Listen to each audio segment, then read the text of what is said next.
முன்னாள் அமைச்சர் அகிலவிராஜ் காரியவசம் கைது. செம்மணியில் மேலும் 4 மனித எலும்புக்கூடுகள் அடையாளம். வளிமண்டலவியல் திணைக்களத்தினால் சிவப்பு எச்சரிக்கை. சமூகத்துக்கு சேவையாற்றக்கூடியவாறு மாணவர்களை உருவாக்குவதில்தான் ஒரு கல்லூரியின் வெற்றி தங்கியிருக்கின்றது. காப்போது உயர்தர புலமைப்பரிசில் பரீட்சைகளை நடத்துவது தொடர்பில் எடுக்கப்பட்டுள்ள தீர்மானம். அதிகாலையில் சொகுசு பேருந்துக்கு தீ வைத்த மர்ம நபர்கள். வெளியான சிசிடிவி காட்சி. வீடொன்றின் மீது குண்டுவீச்சு. பாதாள உலக குழுவின் தொடர்புகள் குறித்து வெளியான தகவல். ஹொத்மலை நீர்த்தேக்கத்தின் 3 வான்கதவுகள் தன்னிச்சையாக திறப்பு. தாழ்நில பகுதி மக்களுக்கு எச்சரிக்கை. இபிஎஃப் சட்டத்தில் மேற்கொள்ளப்படவுள்ள திருத்தங்கள். கிடைத்த அனுமதி. உணவு பொதிக்குள் போதைப்பொருள். பாதியில் மாட்டிக்கொண்ட பாதகர்கள். மாவத்தகமவில் நடந்த மோட்டார் சைக்கிள் விபத்தில் இளைஞர் பலி. மஹிந்த அரசாங்கத்தின் முன்னாள் எம்பிக்கு எதிராக சிஐடியில் முறைப்பாடு. மீட்டியாகொட துப்பாக்கிச் சூடு. இவரை கண்டால் அறிவிக்கவும். பொதுமக்கள் உதவியை நாடும் போலீசார். இதிலே சில அரசியல்வாதிகள் அண்மையிலே நீதிமன்றத்திலேயும் ஒரு அரசியல்வாதி அவருடைய ஒரு நிறுவனம் சம்பந்த நீதிமன்றத்தில் வந்தது. ஒரு அரசியல்வாதி வட்டிக்கு கொடுத்து அந்த வட்டி காசை எடுத்து அரசியலில் ஈடுபடுறார். முன்னாள் அமைச்சர் அகிலவிராஜ் காரியவசம் சற்று முன்னர் கைது செய்யப்பட்டுள்ளார். லஞ்ச ஊழல் ஒழிப்பு ஆணைக்குழுவினரால் அவர் கைது செய்யப்பட்டுள்ளதாக தெரிவிக்கப்படுகின்றது. முன்னாள் அமைச்சர் அகிலவிராஜ் காரியவசம் லஞ்சம் மற்றும் ஊழல் விசாரணை ஆணைக்குழுவில் இன்று காலை முன்னிலையாகியுள்ளார். லஞ்சம் மற்றும் ஊழல் விசாரணை ஆணைக்குழு அதிகாரிகளால் மேற்கொள்ளப்பட்டு வரும் விசாரணைகள் தொடர்பில் வாக்குமூலம் வழங்குவதற்காகவே அகிலவிராஜ் காரியவசம் லஞ்சம் மற்றும் ஊழல் விசாரணை ஆணைக்குழுவில் முன்னிலையாகியுள்ளதாக தெரிவிக்கப்படுகின்றது. ஜனாதிபதி செயலகத்துக்கு ஊழியர்களை நியமித்தமை மற்றும் அவர்களை அரசியல் நோக்கங்களுக்காக பயன்படுத்தியமை உள்ளிட்ட பல குற்றச்சாட்டுகள் குறித்து விசாரிப்பதற்காகவே அகிலவிராஜ் காரியவசம் அழைக்கப்பட்டுள்ளதாக தெரிவிக்கப்படுகிறது. செம்மணி புதைக்குழியில் முன்னெடுக்கப்பட்டு வரும் அகழாய்வு பணிகளின் 43வது நாளான நேற்று மேலும் 4 மனித எலும்புக்கூடுகள் புதிதாக அடையாளம் காணப்பட்டுள்ளதாக அகழாய்வு குழுவினர் தெரிவித்துள்ளனர். அதேவேளை ஏற்கனவே அடையாளம் காணப்பட்டிருந்த 2 எலும்புக்கூடுகள் முழுமையாக அகழ்ந்து எடுக்கப்பட்டுள்ளதுடன் மேலும் ஒரு மனித எலும்புக்கூட்டு தொகுதியும் கண்டறியப்பட்டுள்ளது. செம்மணி புதைக்குழியில் 1ஆம் 2ஆம் மற்றும் 3ஆம் கட்டங்களாக இதுவரை 97 நாட்கள் அகழாய்வு பணிகள் முன்னெடுக்கப்பட்டுள்ளன. இதுவரை மொத்தமாக 483 மனித எலும்புக்கூடுகள் அடையாளம் காணப்பட்டுள்ள நிலையில் அவற்றில் 481 எலும்புக்கூடுகள் முழுமையாக அகழ்ந்து எடுக்கப்பட்டுள்ளதாக அதிகாரிகள் தெரிவித்துள்ளனர். பலத்த காற்று மற்றும் கொந்தளிப்பான கடல் பிராந்தியங்கள் தொடர்பாக வளிமண்டலவியல் திணைக்களத்தினால் சிவப்பு எச்சரிக்கை விடுவிக்கப்பட்டுள்ளது. வளிமண்டலவியல் திணைக்களம் இன்று வெளியிட்டுள்ள அறிக்கையில் மேற்படி விடயம் தெரிவிக்கப்பட்டுள்ளது. ஹம்பாந்தோட்டையிலிருந்து பொத்துவில் வரையிலான கடற்பரப்புகளில் காற்றின் வேகமானது அவ்வப்போது மணித்தியாலத்துக்கு 60 முதல் 70 கிலோமீட்டர் வரை அதிகரிக்கக்கூடும் என்பதோடு அப்பகுதிகளிலுள்ள கடல் அவ்வப்போது மிகவும் கொந்தளிப்பாக காணப்படும். எனவே மறு அறிவித்தல் வரை இக்கடற்பரப்புகளுக்கு செல்வதை தவிர்க்குமாறு கடற்படை மற்றும் மீன்பிடி சமூகத்தினருக்கு அறிவுறுத்தப்பட்டுள்ளது. புத்தளத்திலிருந்து கொழும்பு மற்றும் காலியோடாக ஹம்பாந்தோட்டை வரையிலான கடற்பரப்புகளில் காற்றின் வேகம் அவ்வப்போது மணித்தியாலத்துக்கு 50 முதல் 60 கிலோமீட்டர் வரை அதிகரிக்கக்கூடும் என்பதோடு அக்கடற்பரப்புகள் அவ்வப்போது கொந்தளிப்பாக காணப்படும். எனவே இக்கடற்பரப்புகளில் மீன்பிடி மற்றும் கடற்படை நடவடிக்கைகளில் ஈடுபடுவோர் இதுகுறித்து அவதானத்துடன் செயல்படுமாறு கேட்டுக்கொள்ளப்படுகிறார்கள். இது தொடர்பில் வளிமண்டலவியல் திணைக்களத்தினால் வெளியிடப்படும் மேலதிக அறிவித்தல்கள் குறித்து அவதானத்துடன் இருக்குமாறு மீன்பிடி மற்றும் கடற்படை சமூகத்தினரிடம் கேட்டுக்கொள்ளப்பட்டுள்ளது. கல்லூரிகள் மாணவர்களிடம் தலைமைத்துவ பண்பையும் ஆளுமையையும் வளர்த்தெடுக்க வேண்டும் என வடக்கு மாகாண கௌரவ ஆளுநர் ந. வேதநாயகன் அவர்கள் தெரிவித்தார்.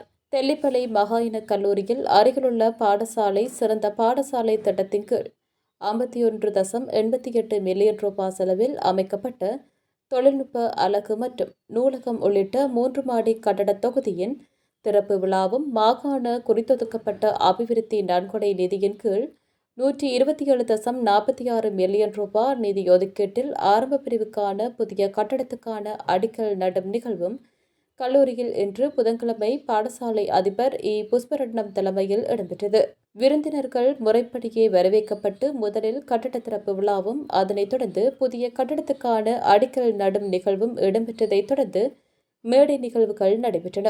இந்நிகழ்வில் கலந்து கொண்டு உரையாற்றிய ஆளுநர் குறிப்பிடுகையில், தான் இக்கல்லூரியில் கற்ற காலத்தை நினைவு கூர்ந்ததுடன் தற்போதைய நாடாளுமன்ற உறுப்பினர் ஸ்ரீ பவானந்தராஜாவும் தானும் ஒரே வகுப்பில் ஒன்றாக கல்வி கற்ற நண்பர்கள் என்பதை பெருமையுடன் குறிப்பிட்டார். தன்னை இந்த நிலைக்கு உயர்த்திய இப்பாடசாலையின் ஆசிரியர்களையும் அதிபர்களையும் நன்றியுடன் நினைவு கூர்ந்த அவர், பௌதிக வளங்கள் எவ்வளவு முக்கியமோ அதைவிட மாணவர்களை சமூகத்துக்கு சேவையாற்றும் முழுமையான ஆளுமைகளாக உருவாக்குவதே பாடசாலையின் உண்மையான வெற்றி என்றார். தற்போதைய அரசாங்கம் எதிர்காலத்துக்கேற்ற கல்வி முறைமையை உருவாக்குவதற்காக மாண்புமிகு ஜனாதிபதி அனுரகுமார திசாநாயக்க மற்றும் மதிப்புமிகு பிரதம மந்திரி அவர்களின் வழிகாட்டலில் தீவிரமாக செயல்பட்டு வருவதாக குறிப்பிட்ட ஆளுநர், வடமாகாணத்தை அபிவிருத்தி செய்வதில் அரசாங்கம் கொண்டுள்ள ஈடுபாட்டை பயன்படுத்தி பாடசாலையையும் மாகாணத்தையும் உயர்த்த அனைவரும் முன்வர வேண்டும் என்றார். போர் மற்றும் இடப்பெயர்வு காரணமாக பெரும் பின்னடைவுகளை சந்தித்திருந்த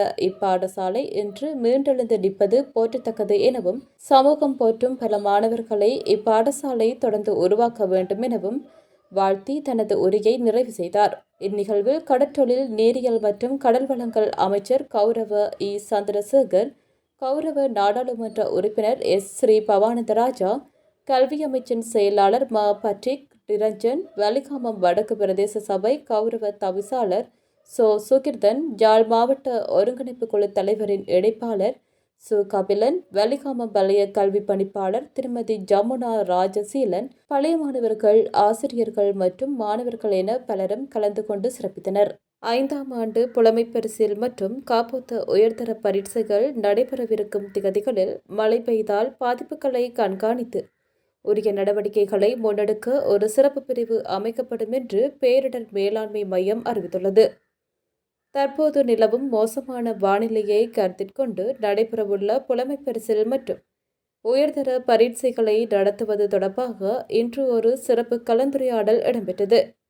வானிலை ஆய்வு திணைக்களம், பேரிடர் மேலாண்மை மையம் மற்றும் பரீட்சைகள் திணைக்களம் ஆகியவற்றின் பிரதிநிதிகள் இந்த கலந்துரையாடலில் பங்கேற்றனர். இதன்போது எதிர்வரும் நாட்களில் மோசமான வானிலை நிலவினாலும் பரீட்சைகள் தடையின்றி நடைபெறுவதை உறுதி செய்வதற்கான நடவடிக்கைகள் குறித்து கூட்டத்தின் போது கலந்துரையாடப்பட்டுள்ளது.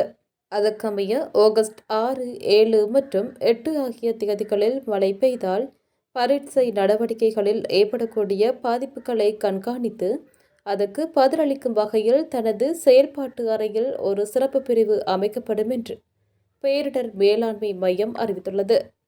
வெள்ளப்பெருக்கு ஏற்படும் பட்சத்தில் உதவி வழங்குவதற்காக படகுகளும் பேரிடர் மீட்பு குழுக்களும் தயார் நிலையில் வைக்கப்பட்டுள்ளதாகவும் தெரிவித்துள்ளது.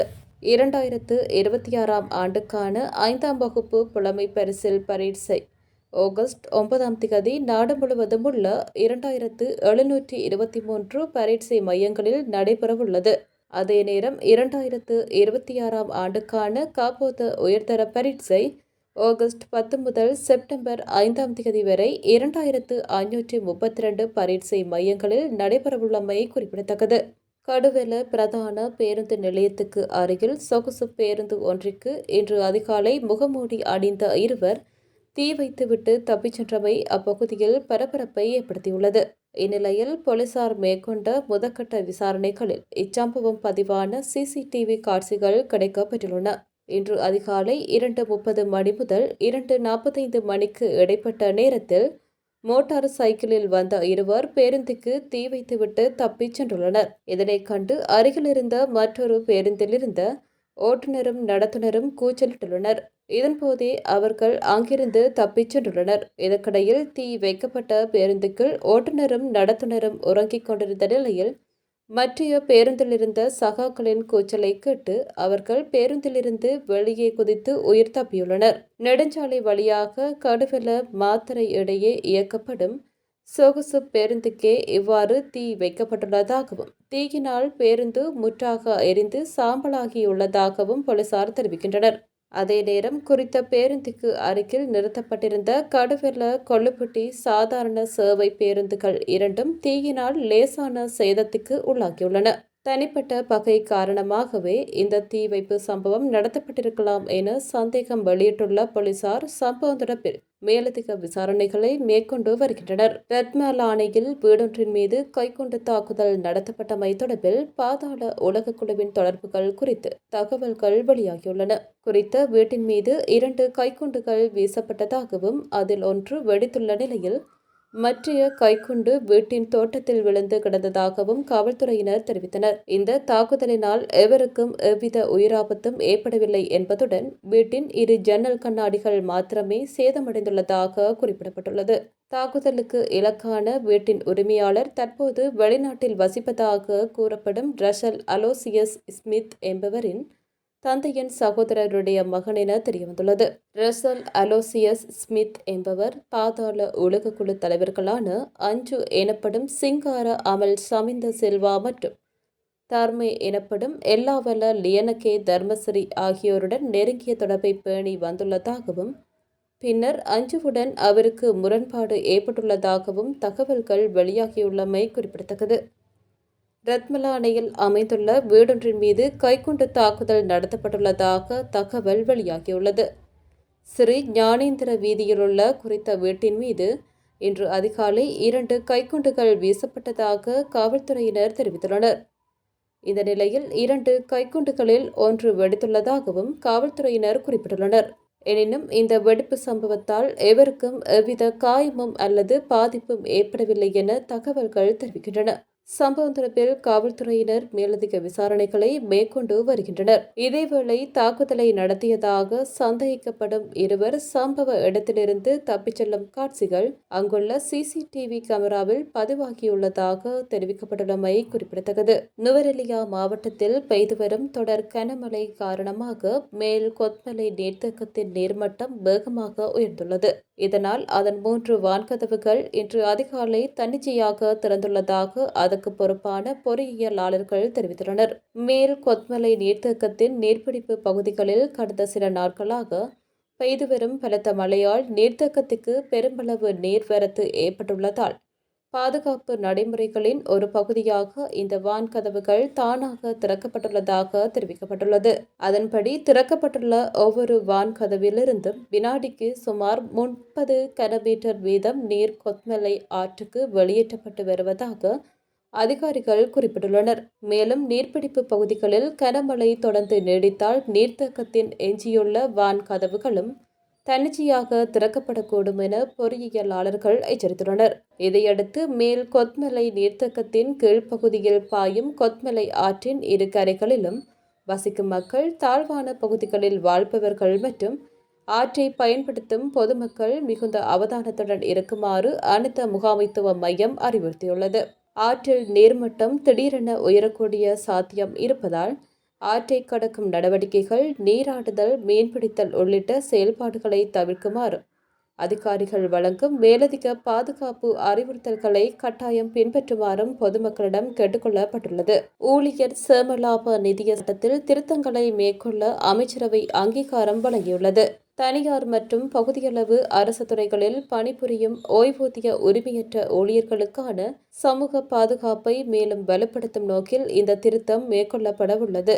1958 ஆண்டின் 15ஆம் இலக்க ஊழியர் சேமலாப நிதி சட்டம் தற்போது நடைமுறையில் உள்ளதாக சுட்டிக்காட்டப்பட்டுள்ளது. இந்த நிலையில் சமூக பொருளாதார மற்றும் தொழில்நுட்ப மாற்றங்களுக்கு ஏற்ப உறுப்பினர்கள் எதிர்கொள்ளும் சிரமங்களை குறைத்து தரமானதும் திறன்மிக்கதுமான சேவைகளை வழங்கும் வகையில் சட்டத்தில் திருத்தங்கள் மேற்கொள்ளப்பட உள்ளன. இதற்கான முன்மொழிவுகளை இலங்கை மத்திய வங்கி சமர்ப்பித்துள்ளதுடன் அவற்றை அடிப்படையாக கொண்டு தொழில் திணைக்களம் ஆரம்ப வரைவை தயாரித்துள்ளது. அந்த ஆரம்ப வரைவை அடிப்படையாக கொண்டு ஊழியர் சேமலாப நிதி சட்டத்தை திருத்துவதற்கான சட்டமூலத்தை தயாரிக்க சட்ட வரைஞருக்கு ஆலோசனை வழங்குமாறு தொழிலமைச்சர் முன்வைத்த யோசனைக்கு அமைச்சரவை அங்கீகாரம் வழங்கியுள்ளமை குறிப்பிடத்தக்கது. களுத்துறை சிறைச்சாலைக்கு போதைப்பொருள் கொண்டு செல்ல முயன்ற இருவரை அங்குருவா தோட்ட போலீசார் கைது செய்துள்ளனர். கொரணை பிரதேசத்தை சேர்ந்த இருவரே இவ்வாறு கைது செய்யப்பட்டுள்ளனர். மில்லனிய படகொட வீதியில் போலீசாரால் வீதி தடை ஏற்படுத்தப்பட்டு வாகன சோதனைகள் மேற்கொள்ளப்பட்ட போதே மோட்டார் சைக்கிளில் பயணித்த இந்த இரு சந்தேக நபர்களும் சோதனையிடப்பட்டுள்ளனர். போதைப்பொருள் குற்றச்சாட்டுக்காக களுத்துறை சிறைச்சாலையில் அடைக்கப்பட்டுள்ள தமது சகோதரரை பார்ப்பதற்காக இவர்கள் சென்று கொண்டிருந்ததாக தெரியவந்துள்ளது. இவர்களின் சந்தேகத்துக்கிடமான நடத்தையை அடுத்து மோட்டார் சைக்கிளை நிறுத்தி சோதனையிட்ட போது 2 மிக்ஸ்ட் ரைஸ் உணவுக்குள் மிளகாய் பேஸ்ட் போட்டிருந்த சிறிய பொலித்தீன் உரையில் மறைத்து வைக்கப்பட்டிருந்த 12,400 மில்லிகிராம் ஹெரோயின் போதைப்பொருள் மீட்கப்பட்டுள்ளது. அத்துடன் சந்தேக நபர்கள் பயணித்த மோட்டார் சைக்கிள் மற்றும் கைபேசி என்பனவும் போலீசாரால் பொறுப்பேற்கப்பட்டுள்ளன. கைது செய்யப்பட்ட சந்தேக நபர்களுக்கு எதிராக முன்னர் போதைப்பொருள் தொடர்பாக நீதிமன்றங்களில் பல வழக்குகள் நிலுவையில் உள்ளமை தெரியவந்துள்ளது. சந்தேக நபர்களை கொரணை நீதவான் நீதிமன்றத்தில் ஆஜர்படுத்த நடவடிக்கை எடுக்கப்பட்டு வருவதுடன் இச்சம்பவம் தொடர்பில் அங்குருவாத்தோட்ட போலீசார் மேலதிக விசாரணைகளை மேற்கொண்டு வருகின்றனர். மோட்டார் சைக்கிள் மற்றும் பேருந்து மோதிக்கொண்டதில் 17 வயது இளைஞர் ஒருவர் உயிரிழந்துள்ளார். குறித்த சம்பவம் மாவத்தகமவில் உள்ள அகஸ்தியனபிட்டிய சாலையில் நடந்துள்ளது. மாவத்தகமவிலிருந்து அகஸ்தியனபிட்டிய நோக்கி சென்று கொண்டிருந்த மோட்டார் சைக்கிள் எதிர் திசையில் வந்து கொண்டிருந்த பேருந்துடன் மோதியதில் இந்த விபத்து நிகழ்ந்ததாக காவல்துறையினர் தெரிவித்துள்ளனர். விபத்துக்குள்ளானவர் பலத்த காயங்களுடன் மாவத்தகம மருத்துவமனையில் அனுமதிக்கப்பட்டு பின்னர் மேல் சிகிச்சைக்காக குருநாகல் மருத்துவமனைக்கு மாற்றப்பட்டார். இதன் பின்னர் குறித்த இளைஞன் மருத்துவமனையில் சிகிச்சை பலனின்றி உயிரிழந்தார். விபத்தில் காயமடைந்த மோட்டார் சைக்கிள் பின்னால் அமர்ந்திருந்த பயணிக்கும் மருத்துவ சிகிச்சை அளிக்கப்பட்டது. இச்சம்பவம் குறித்து மாவத்தகம காவல்துறை மேலதிக விசாரணையை தொடங்கியுள்ளனர். முன்னாள் அமைச்சரும் பொதுஜன பெரமுன கட்சி உறுப்பினருமான சுசந்த புஞ்சிநிலமே 2008ஆம் ஆண்டு முதல் பயன்படுத்தி வந்த அரச உத்தியோகபூர்வ இல்லத்துக்கான வாடகை, நீர்க்கட்டணம் மற்றும் மின்சார கட்டணம் எதனையும் செலுத்தவில்லை என வெளிவிவகார பிரதி அமைச்சர் அருண் ஹேமச்சந்திரா தெரிவித்துள்ளார். அரசியல் நடவடிக்கைகளுக்காக ரத்தினபுரி மாவட்டத்திலிருந்து திருகோணமலை மாவட்டத்துக்கு வந்த முன்னாள் அமைச்சரும் பொதுஜன பெரமுன கட்சி உறுப்பினருமான சுசந்த புஞ்சிநிலமே குறித்த இந்த குற்றச்சாட்டை நேற்று நாடாளுமன்றத்தில் அருண் ஹேமச்சந்திரா முன்வைத்தார். இந்த நிலுவைத் தொகைகளை மீளப் பெறுவதற்காக அனைத்து மாவட்ட செயலாளர்களும் நடவடிக்கை எடுத்திருந்த போதிலும் இதுவரை எந்தவொரு தொகையும் செலுத்தப்படவில்லை எனவும் பிரதி அமைச்சர் குறிப்பிட்டுள்ளார். இதனால் இது தொடர்பான அனைத்து ஆவணங்களும் மேலதிக விசாரணைகளுக்காக குற்றப்புலனாய்வு திணைக்களத்துக்கும் அரச கணக்குகள் பற்றிய குழுவான கோப்பா குழுவிற்கும் ஒப்படைக்கப்படும் எனவும் அவர் சுட்டிக்காட்டியுள்ளார். மேலும் முன்னாள் மாகாண சபை உறுப்பினராக இருந்த பிரியந்த பத்ரன பிரேமகுமார என்பவருக்கும் பேதுரு கொட்டுவ பகுதியில் அரச உத்தியோகபூர்வ இல்லம் வழங்கப்பட்டிருந்ததாகவும் அதற்கான வாடகை எதுவும் செலுத்தப்படவில்லை என்றும் கூறியுள்ளார். கடந்த காலங்களில் ஆட்சியில் இருந்த அனைத்து அரசாங்கங்களும் திருட்டு, மோசடி மற்றும் ஊழல்களுக்கு இடமளித்து அவற்றை கண்டுகொள்ளாமல் இருந்ததாகவும் அரசு அதிகாரிகள் தமது கடமைகளை நிறைவேற்ற முயன்ற போதிலும் அரசியல் அதிகாரம், ஊழல் மற்றும் மோசடிகளில் ஈடுபட்டதாகவும் பிரதி அமைச்சர் குற்றம் சாட்டியுள்ளார். மீட்டியா கொடவில் உள்ள ஒரு உணவகத்தில் பெண் காசாளர் ஒருவர் சுட்டுக் கொல்லப்பட்ட சம்பவம் தொடர்பாக தேடப்பட்டு வரும் கிக்கடுவைச் சேர்ந்த 39 வயது நபரை கண்டுபிடிப்பதற்கு போலீசார் பொதுமக்கள் உதவியை நாடியுள்ளனர். இந்த சம்பவம் கடந்த 2025 நவம்பர் 17ஆம் தேதியன்று இடம்பெற்றதாக தெரிவிக்கப்பட்டுள்ளது. போலீசார் வெளியிட்ட தகவலின்படி மீட்டியாகோட போலீஸ் நிலையம் சம்பவம் தொடர்பிலான விசாரணைகளை மேற்கொண்டு வருகிறது. துப்பாக்கிச்சூடு நடத்திய நபர் அடையாளம் காணப்பட்டுள்ளார். ஆனால் தற்போது தலைமறைவாக உள்ளார் என்பதை போலீஸ் நிலையம் உறுதிப்படுத்தியுள்ளது. கந்தரா மற்றும் அம்பலாங்கொடை போலீஸ் பிரிவுகளில் நடந்த துப்பாக்கிச்சூடுகள் தொடர்பாகவும் இந்த சந்தேக நபர் தேடப்பட்டு வருவதாகவும் பாலப்பிட்டிய நீதவான் நீதிமன்றத்தில் நிலுவையிலுள்ள வழக்குகளில் அவருக்கு எதிராக பல பிடியாணை பிறப்பிக்கப்பட்டுள்ளதாகவும் அதிகாரிகள் தெரிவித்துள்ளனர். சந்தேக நபர் தொடர்பில் தகவல் தெரிந்தவர்கள் 0718591 அல்லது 0912260423 என்ற எண்களில் போலீசாரை தொடர்பு கொள்ளுமாறு போலீசார் கேட்டுக்கொண்டுள்ளனர். இது போன்ற மேலும் பல செய்திகளை அறிந்து கொள்ள டிவிஎன் லங்கா சேனலினை சப்ஸ்கிரைப் செய்து பக்கத்தில் இருக்க பெல் ஐக்கனையும் கிளிக் பண்ணி வச்சுருங்க. அப்போ தான் நாங்கள் போடுற அப்டேட் உடனே உங்கள்கிட்ட வந்து சேரக்கூடியதாக இருக்கும்.